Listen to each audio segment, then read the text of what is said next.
checks. How do you pay these guys? Straight cash, homie.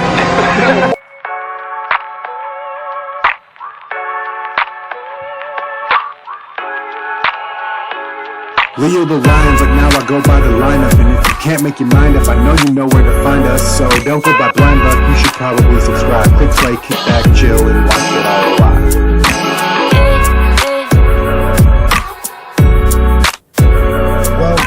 Welcome. This is Leo the Lineup. When you can't make your mind up, I'm glad you knew where to find us.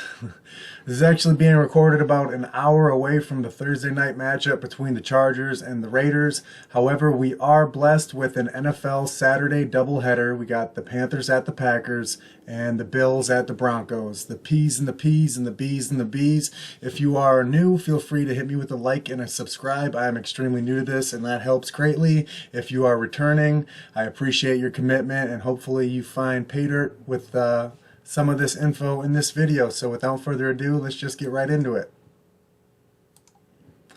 First, I'm going to start off talking about the Green Bay Packers. They got Carolina coming for a visit, and Aaron Rodgers has been balling. Like I said, my man Aaron Rodgers has been slinging it. He has 8 straight weeks of over 21.5 points or more and 11 touchdowns just in his last 3 games. What more can I say? It's Aaron Rodgers. He is going to be the generic quarterback option. Him and Josh Allen, probably a toss-up for number 1. But Aaron Rodgers has been on a tear of late, and he's facing a weaker Carolina defense. So look for him to be super chalky. This leads up to this monster called DAVANTE Adams. The man is averaging 28 points or more in his last 8 games. He's going up against a weaker Carolina defense, like I said. He's the number 2 wide receiver in PPR leagues. The guy is just phenomenal. He's going to be Aaron Rodgers' go-to man, like we all know, and look for him to expose this Carolina secondary and put up another big game. He is a lock, no doubt. Now I'm going to swing it back to the running back spot real quick where we have my man Aaron Jones. He's averaging 5.67 yards per carry in the last 4 weeks. However, he's only averaging about 14 touches a game, and the touchdown share has been heavily dominated by Aaron Rodgers one way or another. On a bright side, he has averaged 15 points a game his last 4, and this slate, as far as running back goes, slim pickings, so he's going to be the generic number 1 running back on this slate by far, I think. Him and Mike Davis, it's a little close, but you got to give it to Aaron Jones. With the Packers, Panthers, Bills, Broncos, we generally have a weaker running back spot on this slate. So this is a spot where I'm not opposed to really trying to get a punt play or get lucky. Jamal Williams, touchdown vulture type players come to mind. However, his snap percentage has gone down.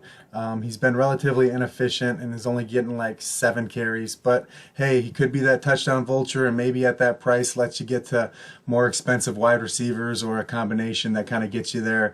I'm thinking so far, with a couple days ahead on this slate, that I'm probably going to just play 2 running backs and use my flex for one of these value wide receivers that we have on this slate. Makes more sense as I'm looking at it on Thursday. Marquez Valdes-Scantling, or the cool kids call him MVS, has had 4 blow-up games of over 20 points this year. However, he's averaging just 5 targets in those games where he kind of blew up. So the volume isn't there. It's either big plays or nothing from this guy, long touchdowns or disappearing acts. So consider him with a double stack off of Aaron Rodgers, obviously, and Davante Adams.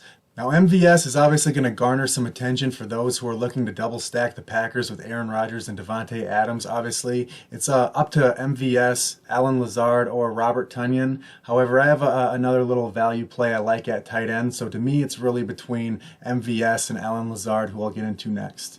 Allen Lazard, he's only averaging 60% of snaps since returning from that core injury and IR 4 weeks ago. He's been anything but consistent. However, you kind of get the feeling that a big game is just around the corner. Maybe this is the week where he's finally feeling healthy enough to kind of expose a weaker Panthers secondary. Is this going to be the week? I'm not sure, but I have a good feeling about it, and certainly a valid option for a stack off Aaron Rodgers and Davante Adams. Consider Allen Lazard. He is the number 4 option. It would appear behind MVS, Adams, and Tonyan, but he has made big plays before, and I see no reason why he can't do it again this weekend. Now for Mr. Robert Tonyan. He's certainly not getting targeted the most in the world. You will see 5 targets in each of the last 4 games. However, he also has a touchdown in each of the last 4 games. So obviously he is a red zone threat. Obviously going to be a nice fit with Aaron Rodgers, especially around the red zone. Like I mentioned, 4 straight touchdowns, kind of making him touchdown dependent because the yards and volume isn't necessarily there. However, Aaron has been looking for him around the goal line.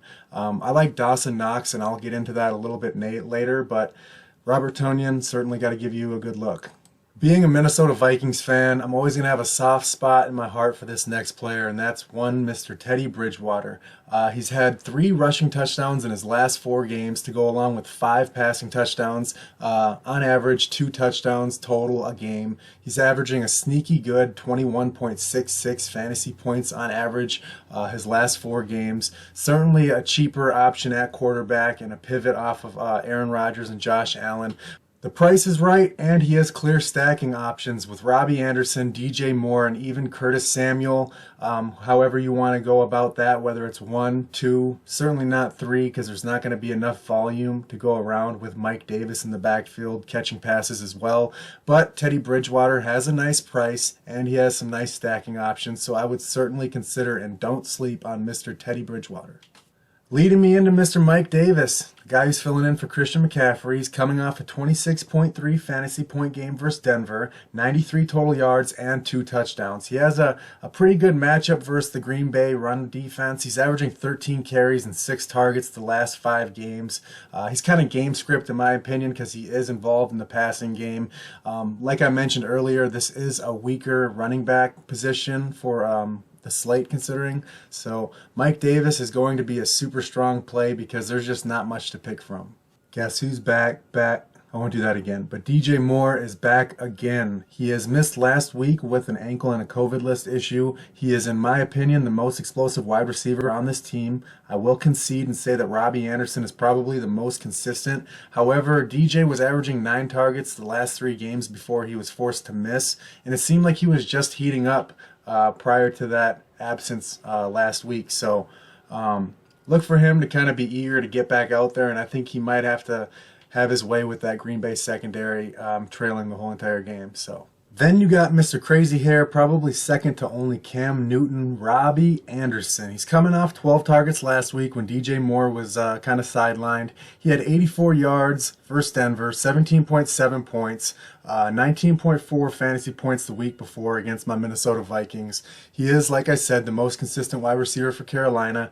However, I personally like DJ Moore, probably chomping at the bit to get back and ball. Plus, DJ Moore is $1,000 cheaper on DraftKings than Robbie Anderson, so that's a natural way I'm going to go. However, you can pay up to be different with Robbie Anderson because some people might be thinking the same way that I'm thinking. However, nonetheless, Robbie Anderson, a super strong stacking option or solo option wide receiver for this slate.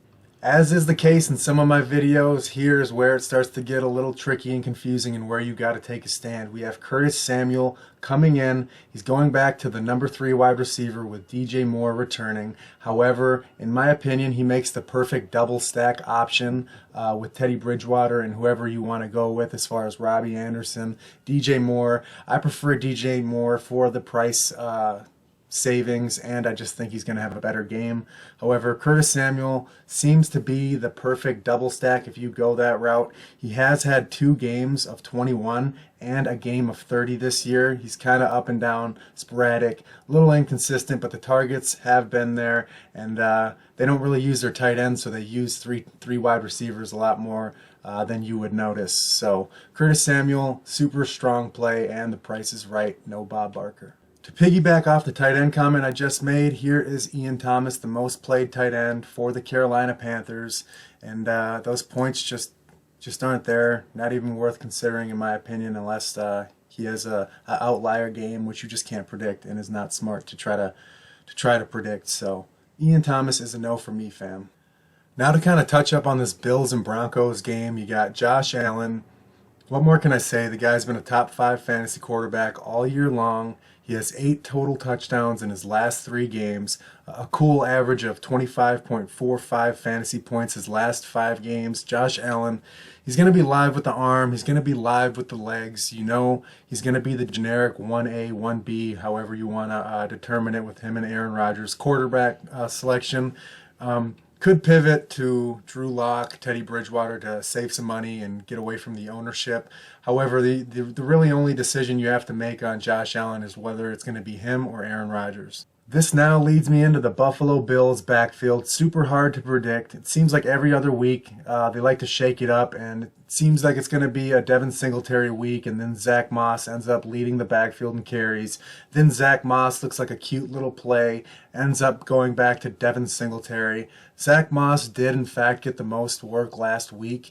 I'm going to probably pivot just to Devin Singletary probably this week because people might be game log watching and seeing that maybe Zach Moss might have the advantage. This takes me to the miracle man himself, Stefon Diggs, and boy did he smash Pittsburgh last week. 14 targets, 130 yards and a touchdown, over 32 fantasy points. He's been super consistent all year long, the generic combo with Josh Allen. However, with John Brown, as I alluded to in previous videos, going on the IR, it has opened up a lot of targets for Cole Beasley and Gabriel Davis, who are also going to be great options for this slate.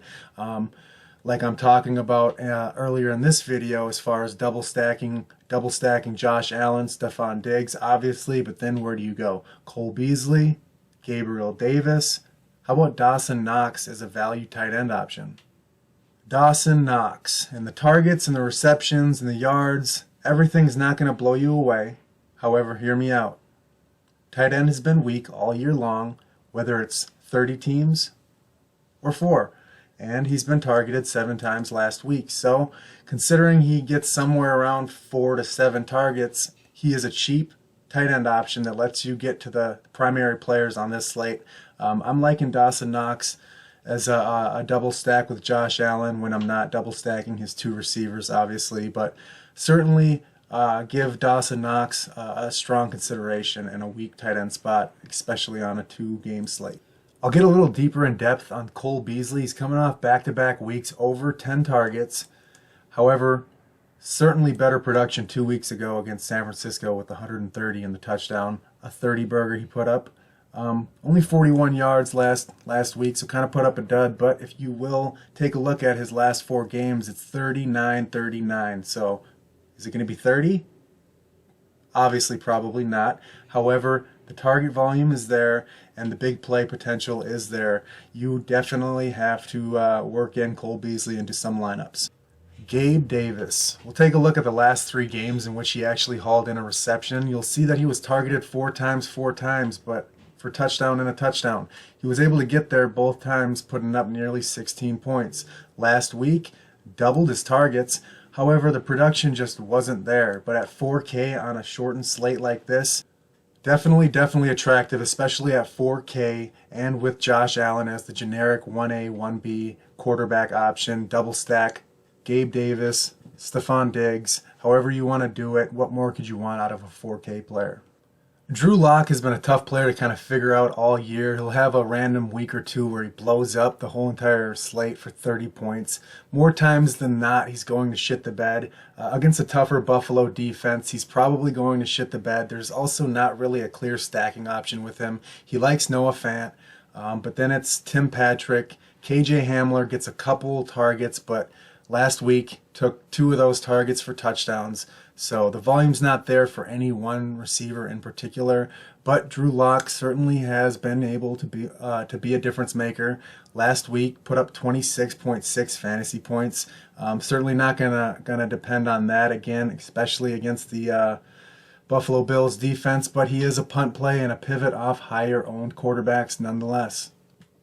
Another player I've found intriguing in previous videos and certainly on this Saturday slate with a weak running back position is Melvin Gordon III. I know the attempts aren't groundbreaking with 13, 15, 12.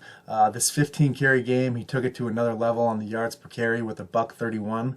However, if he had any positive touchdown regression, these games would look a lot better, but still 12 and 18, 30, so 15 average on his last 2 weeks, any touchdowns, and he's a smash play. Keep an eye on whether he's going to play or not, because obviously that's going to elevate Phillip Lindsay. I believe both of them are questionable, so stick to the news. But Melvin Gordon III, obviously going to be intriguing.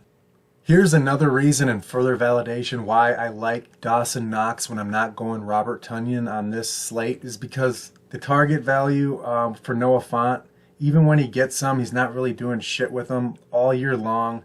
He's certainly not worth being priced higher than Dawson Knox, in my opinion, and that's just to put it simply. I'm going to get to Dawson Knox ahead of Noah Fant.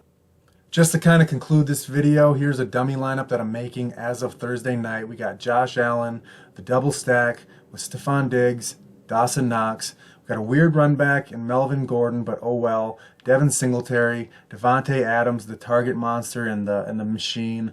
DJ Moore, Curtis Samuel is the wild card, and then I'm running the Buffalo Bills defense against the Broncos. No surprise there.